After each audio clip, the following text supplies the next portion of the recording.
America में जाकर नौकरी करता है तो अमेरिका की ही किसी संस्था की बढ़ोतरी करता है ना, अमेरिका की ही समृद्धि बढ़ाता है ना। तो वो जाकर जो अमेरिका की समृद्धि बढ़ाता है, अगर वो अमेरिका नहीं जाता, भारत में रहता, तो शायद भारत की समृद्धि बढ़ाता, और भारत की समृद्धि बढ़ाता तो अपने देश को आगे बढ़ाता। वो ऐसा नहीं करता, हमारे दुश्मन की समृद्धि बढ़ाता। और अमेरिका में तो एक एक ऐसे बड़े रिसर्च इंस्टीट्यूट हैं जहां पर 60% तक वैज्ञानिक भारत के हैं, जो रात दिन वहां काम करते हैं, माने अमेरिका को आगे बढ़ाते हैं, अपने देश को पीछे ले जाते हैं। ऐसे दुश्मन देश अमेरिका को हिंदुस्तान में से मदद होती है। एक और मदद हम करते हैं अमेरिका को। सवेरे से शाम तक हिंदुस्तान में कुछ करोड़ ऐसे हिंदुस्तानी हैं जो अमेरिकी कंपनियों का माल खरीदते हैं और हजारों करोड़ रुपए अमेरिका को देते हैं हर दिन। हमारे देश में अमेरिका की बहुत सारी कंपनियों के धंधे चलते हैं। जैसे हमारे देश में एक अमेरिकन कंपनी है, उसका नाम है पेप्सी कोला। उसका गांव गांव में धंधा चलता है, वो पानी की बोतल बेचती है कोल्ड ड्रिंक्स के नाम पर। ऐसी एक दूसरी अमेरिकन कंपनी है, उसका नाम है कोका कोला। एक तीसरी अमेरिकन कंपनी, उसका नाम है कॉलगेट पामोलिव। एक चौथी अमेरिकी कंपनी है हमारे देश में, वो सिगरेट बेचती है, विल्स। एक पांचवी अमेरिकन कंपनी है, वो हमारे देश में मीट बेचती है, कैप्टन कुक। ऐसी एक छठी अमेरिकी कंपनी है, वो विक्स बेचती है, उसका नाम है प्रॉक्टर एंड गैम्बल। ऐसी एक सातवीं अमेरिकी कंपनी है हमारे देश में, वो पाव रोटी बेचती है, बड़ा पाव, उसका नाम है मैकडोनाल्ड। ऐसी एक अमेरिकन कंपनी है, उसका नाम है केंटकी फ्राइड चिकन। और ऐसी सैकड़ों की संख्या में कंपनियां। और हमारे देश के लोग क्या करते हैं कि इन्हीं कंपनियों का माल खरीदते हैं और हिंदुस्तान का हजारों करोड़ रुपए अमेरिका को देते हैं। कैसे देते हैं? पेप्सी कोला और कोका कोला नाम की दो अमेरिकन कंपनियां पानी की बोतल बेचती हैं गांव गांव में 10 रुपए की। लहर Pepsi, Lehar 7 up, Coca Cola, Thums Up, Limca, ये सारी बोतलें 300 मिलीलीटर की हैं पानी की, 10-10 रुपए में गांव गांव में बिकती। लेकिन ये 10 रुपए में बनती नहीं है।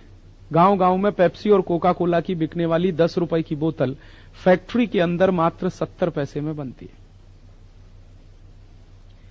अब होता क्या है कि अमेरिकी कंपनी 70 पैसे के पानी को हिंदुस्तान के गांव गांव में 10 रुपए का बेचती है। अब आप सोचो, 70 पैसे का पानी वो 10 रुपए में बेचते हैं और हमारे देश के कुछ पागल लोग उसे पीते हैं। और पीने के बाद क्या करते हैं? एक बोतल पे 9 रुपए 30 पैसे मुनाफा अमेरिकी कंपनी को देते। अमेरिकी कंपनी उसमें से थोड़ा सा टैक्स देती है भारत सरकार को, और जो बेचने वाला दुकानदार है उसको थोड़ा सा प्रॉफिट देती है। तो भारत सरकार को टैक्स और बेचने वाले दुकानदार को प्रॉफिट दोनों निकाल दिया जाए तो वो 2 रुपए 30 पैसे बैठता है, और 70 पैसे बोतल बनाने की कीमत। माने अमेरिकी कंपनी का 3 रुपए खर्चा होता है और वो एक बोतल बेचकर 7 रुपए कमाते हैं। और एक साल के अंदर पेप्सी कोला और कोका कोला दोनों अमेरिकी कंपनियां इतने बोतल बेचते हैं कि उनको 540 करोड़ रुपए नेट प्रॉफिट हो जाता है। और हर साल हिंदुस्तान में से पेप्सी कोला और कोका कोला की बिक्री के बाद 540 करोड़ रुपए हमारा दुश्मन अमेरिका के हाथ में चला जाता। माने जितने लोग हिंदुस्तान में पेप्सी और कोका कोला पी रहे हैं वो देश से क्या गद्दारी कर रहे हैं उनको शायद खुद नहीं मालूम कि वो अपने खून पसीने की कमाई का पैसा दुश्मन को दे रहा। और जो लोग पेप्सी और कोक पीते हैं वो इतने इडियट हैं कि उनको खुद नहीं मालूम कि वो क्या पीते हैं। मैंने बहुत लोगों को पूछा जो पेप्सी कोक पीते हैं कि आप क्या पीते हो, आपको मालूम है? वो कहते हैं हमें नहीं मालूम हम क्या पीते। किसी को नहीं मालूम पेप्सी में क्या है, कोका कोला में क्या है। फिर मैंने उनको पूछा क्यों पीते हो, कुछ मजा आता है क्या उसको पीने में? तो वो कहते हैं नहीं नहीं, तकलीफ होती है उसको पीने। फिर भी पागल हैं, पीते रहते। क्या तकलीफ होती है? तो वो कहते हैं कि राजीव भाई जैसे ही पेप्सी कोला पीते हैं नाक में सनसनी होने लगती है, जलन होती है, फिर गले में सनसनी होती है, जलन होती है, फिर पेट में जलन होती है, फिर गैस बनने लगती है, फिर भी मरते जाते हैं, पीते जाते हैं गटागट। और कुछ तो इतने बड़े इडियट हैं कि एक दिन में 10-10, 15-15 बोतल पीते। और कुछ तो मैंने ऐसे पागल देखे हैं कि रोटी खाते खाते पीते हैं कोका कोला पेप्सी, पानी नहीं पीते, पेप्सी और कोक पीते। और मैंने यह भी देखा है पिछले 10 वर्षों में कि जितने ज्यादा पढ़े लिखे हैं उतने ही ज्यादा पेप्सी कोका कोला पीते। जो बिना पढ़े लिखे गांव के किसान है वो नहीं पीते, वो बहुत होशियार है। उनको मालूम है कि पेप्सी नहीं पीना चाहिए, कोक नहीं पीना चाहिए। वो बिना पढ़े लिखे हैं फिर भी इतने होशियार। और जो पढ़े लिखे हैं वो ही सबसे ज्यादा पागल है। और किस भाव में पीते हैं? 10 रुपए में 300 मिलीलीटर पेप्सी आता है। तो 20 रुपए में 600 मिलीलीटर, तो 30 रुपए में 900 मिलीलीटर, तो 33 रुपए में 1 लीटर। अब 33 रुपए लीटर का पेप्सी पीते हैं, 14 रुपए लीटर गाय का दूध नहीं पीते।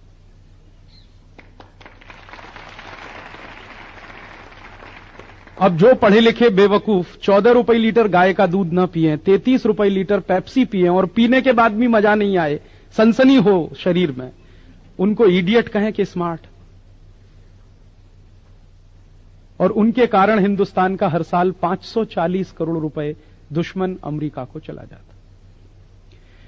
हमारे देश में इस पेप्सी कोला कंपनी का एक धंधा और भी चलता है। यह कंपनी हमारे देश में बटाटा चिप्स बेचती है, उसका नाम है रफल्स, और एक पैकेट रफल्स का 15 रुपए का आता है।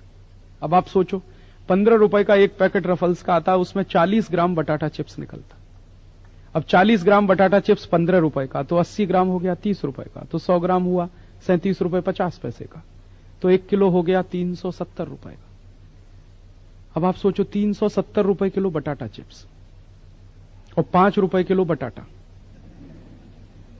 1 किलो बटाटा 5 रुपए का, 1 किलो बटाटा चिप्स 370 रुपए, कितने हजार टका मुनाफा है। वो सब अमेरिका जाता है। एक अमेरिकी कंपनी है हमारे देश में, वो विक्स बेचती है, उसका नाम है प्रॉक्टर एंड गैम्बल।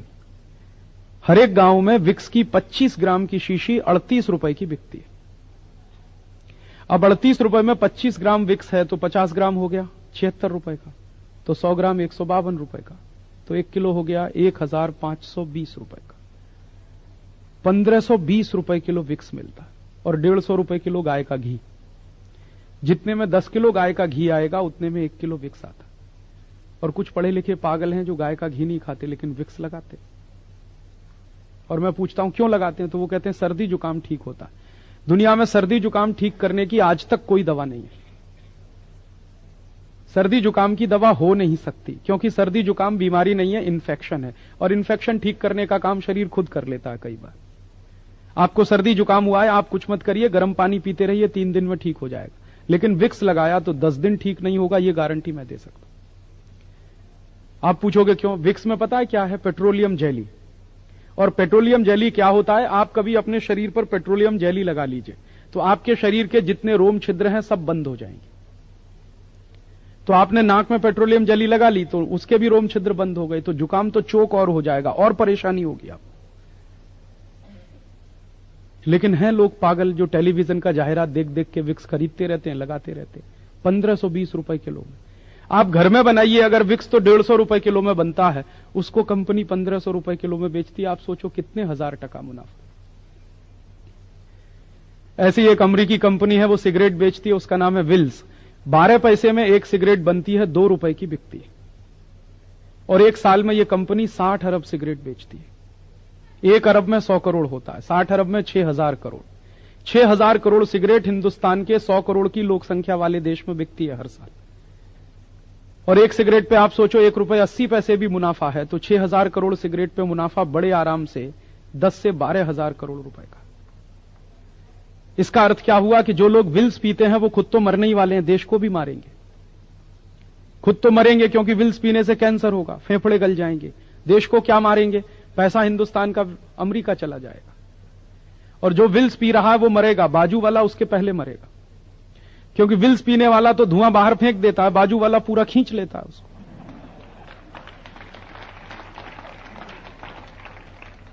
तो पीने वाला जब मरेगा तब मरेगा, बाजू वाला उसके पहले मर जाएगा। ऐसे उल्टे धंधे में हमारे देश के लोग लगे। दुनिया के सब देशों में सिगरेट की बिक्री कम हो रही है। इवन अमेरिका में सिगरेट की बिक्री कम हो रही है। यूरोप के देशों में सिगरेट की बिक्री कम हो रही है, क्योंकि जन जागृति लोगों में आ रही है, सिगरेट नहीं पीनी चाहिए। और हिंदुस्तान में धड़ल्ले से सिगरेट की बिक्री बढ़ रही है। मैंने बहुत रिसर्च किया इस बात पर कि हिंदुस्तान में सिगरेट की बिक्री क्यों बढ़ती है। तो पता है रिसर्च में मुझे क्या मिला? हमारे देश की पूरी क्रिकेट टीम सिगरेट के लिए जाहिरात करती है, इसलिए सिगरेट की बिक्री बढ़ती है। आपको मालूम है जितने नालायक क्रिकेट खिलाड़ी हैं सब सिगरेट का जाहिरात करते हैं। हमारी पूरी क्रिकेट टीम विल्स का ही जाहिरात करती है। आप जब भी देखो क्रिकेट का मैच होगा, हर एक खिलाड़ी विल्स का स्टिकर लगा के खेलता है। या तो वहां पर विल्स का स्टिकर होगा, या छाती पर विल्स का स्टिकर होगा, या इधर होगा, इंडिया पीछे होगा, विल्स आगे। आप बोलते हो कि राजीव भाई ये क्रिकेट खिलाड़ी देश के लिए खेलते हैं। कोई देश के लिए नहीं खेलता, विल्स के लिए खेलते हैं। विल्स बिकना चाहिए, इसके लिए क्रिकेट का मैच होता है। और जितनी बार क्रिकेट का मैच होता है उतनी बार विल्स का जाहिरात होता है। और बार बार जाहिरात देखकर हिंदुस्तान के नए नए बच्चे सिगरेट पीना सीख लेते हैं। क्यों सीखते हैं? वो कहते हैं सचिन तेंदुलकर कहता है विल्स पियो तो पीते, सौरभ गांगुली भी कहता है विल्स पियो तो पीते। और मैंने ये माहिती लेने की कोशिश की कि ये क्रिकेट खिलाड़ी ऐसा क्यों करते हैं, तो पता चला विल्स कंपनी कुछ करोड़ रुपए इन खिलाड़ियों को देती है। विल्स कंपनी हमारे देश में से 10-12 हजार करोड़ रुपए कमाती है, उसमें से 10-20 करोड़ रुपया इन क्रिकेट खिलाड़ियों को दे देती है। बाकी सब मुनाफा वो अपने घर में रखती है। और ये खिलाड़ी उतने में ही बिक जाते हैं, अपनी आत्मा बेचते हैं शरीर के साथ साथ, हिंदुस्तान की आत्मा बेचते हैं हिंदुस्तान के साथ साथ, और ये धंधे में लगाते हैं विल्स का। और आप देखिए कि हिंदुस्तान की क्रिकेट टीम के सारे खिलाड़ी चुन चुनकर अमरीकी कंपनियों का ही जाहिरात करते हैं। सचिन तेंदुलकर सबसे ज्यादा जाहिरात करता है पेप्सी कोला की, फिर करता है कॉलगेट की, फिर करता है वीजा पावर की, फिर करता है स्टैंडर्ड चार्टर्ड की। माने जिस सचिन तेंदुलकर को आप हीरो मानते हैं वो हिंदुस्तान का सबसे बड़ा विलेन है।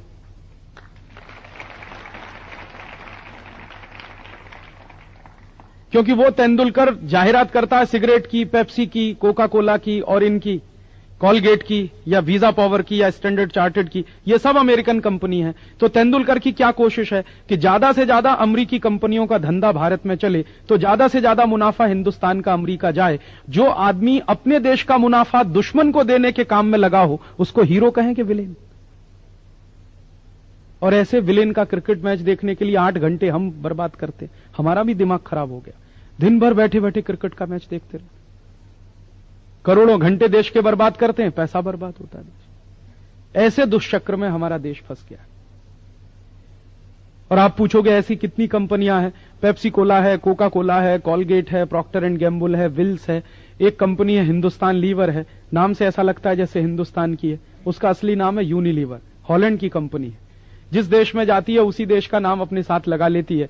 अगर ये कंपनी पाकिस्तान में जाएगी तो पाकिस्तान लीवर हो जाती है, ये भारत में घुस गई तो हिंदुस्तान लीवर हो जाती है, इंडोनेशिया में घुस गई तो इंडोनेशिया लीवर हो जाती है। लोगों को ऐसा लगता है कि अपने देश की है परदेशी।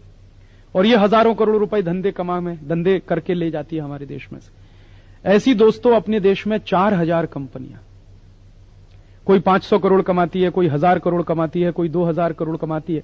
एक तो अमेरिकी कंपनी अपने देश में ऐसी आई है, वो एक ही साल में 3000 करोड़ रुपए कमाती है, उसका नाम है एनरॉन। आप जानते हैं महाराष्ट्र में एनरॉन कंपनी, वो बिजली बना के बेचती है। और जो बिजली हमारे महाराष्ट्र में 1 रुपए 70 पैसे यूनिट की पड़ती है, उसको एनरॉन कंपनी 4 रुपए 85 पैसे यूनिट में बेचती है।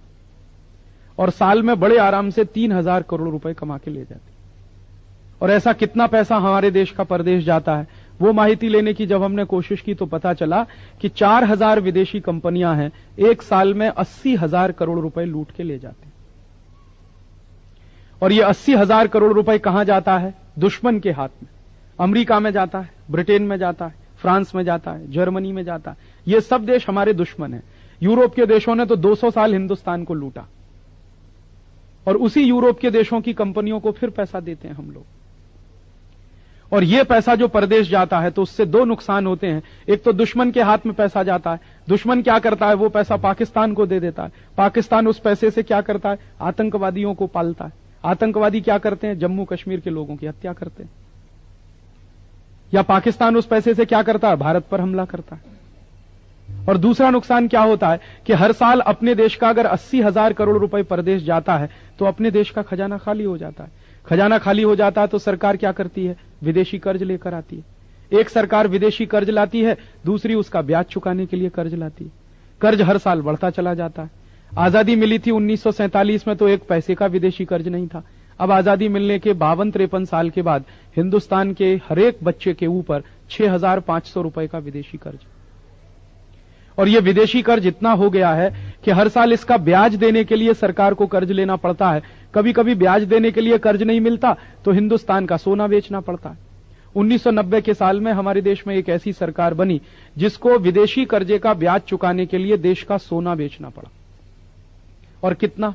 20 मीट्रिक टन आप समझते हैं 20 मीट्रिक टन कितना? 1 मीट्रिक टन में 1000 किलोग्राम होता है और 1 किलो सोना 4.5 लाख रुपए का आता है।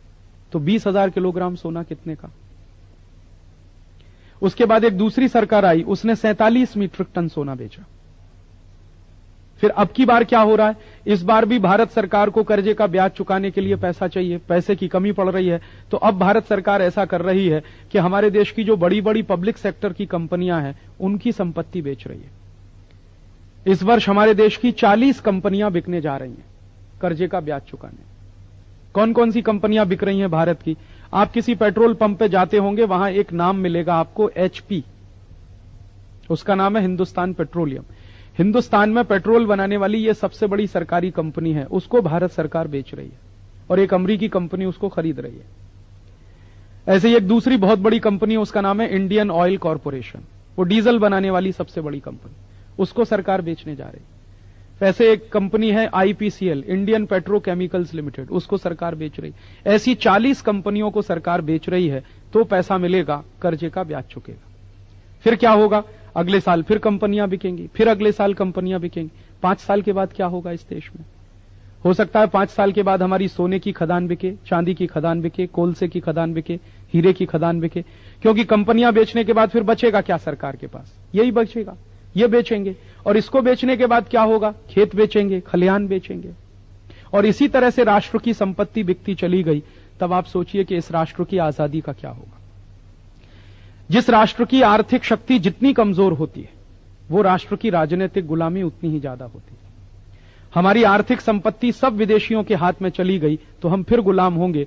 क्योंकि आज से 50 साल पहले, 52 साल पहले अंग्रेजों के गुलाम हम इसलिए थे कि हिंदुस्तान की सारी संपत्ति अंग्रेजों के कब्जे में थी। अब आजादी के 52-53 साल के बाद फिर विदेशियों के कब्जे में जा रही। ऐसा गंभीर संकट देश के सामने है। और एक और मुश्किल हमारे देश में हो रही है। आप पूछोगे क्या मुश्किल हो रही है? जब से इन विदेशी कंपनियों का धंधा भारत में ज्यादा चला, हमारे देश की स्वदेशी कंपनियां बंद होती जा रही। पिछले 8 साल में हिंदुस्तान की 3 लाख छोटी छोटी कंपनियां बंद हो गई, स्वदेशी, अपने देश की। और उसमें काम करने वाले हमारे देश के 8 करोड़ मजदूर बेकार हो गए। और अगर ये ऐसे ही चलता जाएगा सिलसिला, तो अगले साल 2 साल में और 2-3 लाख कंपनियां बंद हो जाएंगी। क्योंकि इस वर्ष से क्या हो रहा है, विदेशी कंपनियों ने हमारे देश में तुअर की दाल बेचना शुरू कर दिया, गेहूं बेचना शुरू कर दिया, चावल बेचना शुरू कर दिया, कापूस बेचना शुरू कर दिया, केला बेचना शुरू कर दिया, सफरचंद बेचना शुरू कर दिया। माने जो काम हमारे देश का किसान करता था, जो खेती में उत्पन्न हमारे देश का किसान लाता था, अब उसको भी विदेशी कंपनियां बेचती हैं। और उसकी वजह से क्या होता है कि हमारे देश में विदेशी कंपनियों के खेती के उत्पन्न अगर बिकने लगे तो अपने देश के किसान का कोई नहीं खरीदेगा। क्यों नहीं खरीदेगा? हमारे देश में विदेशी कंपनी आकर जानबूझकर सस्ता माल बेचती है। जैसे एक विदेशी कंपनी हमारे देश में पामोलिन का तेल बेचती है। पामोलिन का तेल हिंदुस्तान में 20 रुपए लीटर में वो बेचती है। हमारे देश में सस्ते से सस्ता सिंगदाणे का तेल 40 रुपए लीटर का, परदेशी कंपनी 20 रुपए लीटर में बेचती है। तो हमारे देश में सिंगदाणे का तेल बिकता नहीं, तो सारे व्यापारी बर्बाद होते हैं जो सिंगदाणे का तेल पैदा करते हैं। ऐसे ही परदेशी कंपनी सस्ती तुअर की दाल बेच देती है, अपने देश की दाल मिलें बंद होती। ऐसे ही परदेशी कंपनी सस्ता गेहूं बेच देती है, अपने देश के किसानों का गेहूं पड़ा रहता है बाजार में। पिछले साल विदेशी कंपनियों ने 35 लाख टन गेहूं बेचा हिंदुस्तान में, और हमारे किसान का गेहूं बिका नहीं मार्केट में। किसान परेशान है, विदेशी कंपनियों का धंधा चलता है। और अभी 1 साल में अंदर, माने इसी साल में एक परदेशी कंपनी आ रही है हमारे देश में कापूस बेचने के लिए, और वो कंपनी कहती है 1200 रुपए क्विंटल में कापूस बेचेंगे हिंदुस्तान। तो अपने किसान का 2200 रुपए क्विंटल का कापूस कौन खरीदेगा? और हमारे देश का जो उद्योगपति है, व्यापारी है, वो क्या करेगा? जो कापूस खरीदने वाला उद्योगपति है वो तो ये बोलेगा कि मुझको तो 1200 रुपए क्विंटल का परदेशी कापूस पड़ता है सस्ता, मैं तो वही खरीदने वाला हूं। अपने देश का 2200 रुपए क्विंटल का कापूस नहीं खरीदेगा, तो अपना किसान मरेगा, उसको भाव नहीं मिलेगा, उसका माल नहीं बिकेगा। ऐसे संकट इस देश में बढ़ते चले जा रहे हैं। और इन प्रश्नों पर अगर आज हम लोगों ने कुछ नहीं किया तो हो सकता है कि 5 साल के बाद यह देश फिर से बर्बादी के रास्ते पे जाए। एक बार यह देश गुलाम हुआ था अंग्रेजों का, शायद अब की बार गुलाम होगा अमेरिका का, और गुलामी फिर से वापस आ रही है। मैं अफसोस पता है किस बात का करता हूं? भारत का इतिहास बहुत पढ़ा मैंने, बार बार पढ़ा, और मुझे एक ही बात का अफसोस होता है कि ईस्ट इंडिया कंपनी आई थी 1611 में और अंग्रेजों की सरकार बनी 1760 में। तो 1611 से 1760 माने 150 साल बाद अंग्रेजों ने सरकार चलाई। अगर हिंदुस्तानियों को 1611 के साल में यह अकल आ गई होती कि इस ईस्ट इंडिया कंपनी को भारत में मत घुसने दो, इसका धंधा मत चलने दो, तो क्या अंग्रेजों की सरकार बनती, चलती? क्या हम देश गुलाम बनते अंग्रेजों के? अगर 1611 के साल में ही लोगों ने यह बात सोच ली होती कि हम ईस्ट इंडिया कंपनी को भगा देंगे, अंग्रेजों का धंधा भारत में चलने नहीं देंगे, शायद यह देश कभी गुलाम नहीं होता। लेकिन वो गलती हुई हमारे लोगों से। हम सोते रहे, अंग्रेज धंधा करते गए, धंधा फैलाते गए, मुनाफा कमाते गए, उस मुनाफे से आर्मी बनाते गए, फौज बनाते गए, और जब अंग्रेज बहुत ताकतवर हो गए, देश के गांव गांव में उनकी जड़ें फैल गईं, तब हमको याद आया कि अंग्रेजों को भगाना चाहिए। फिर भगाया हमने, लेकिन कितना नुकसान हुआ।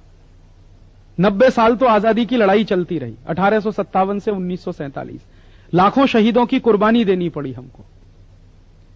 तो इसलिए आज मुझे यह लगता है कि यह गलती हमें दोहरानी नहीं चाहिए। आज ये विदेशी कंपनियां घुस रही हैं, अभी से हमको सावधान होकर इनको भगा देने की बात करनी चाहिए, नहीं तो थोड़े दिन के बाद ये इतनी ताकतवर हो जाएंगी कि शायद इनको भगाना बहुत नहीं कर सकते। हम क्या कर सकते?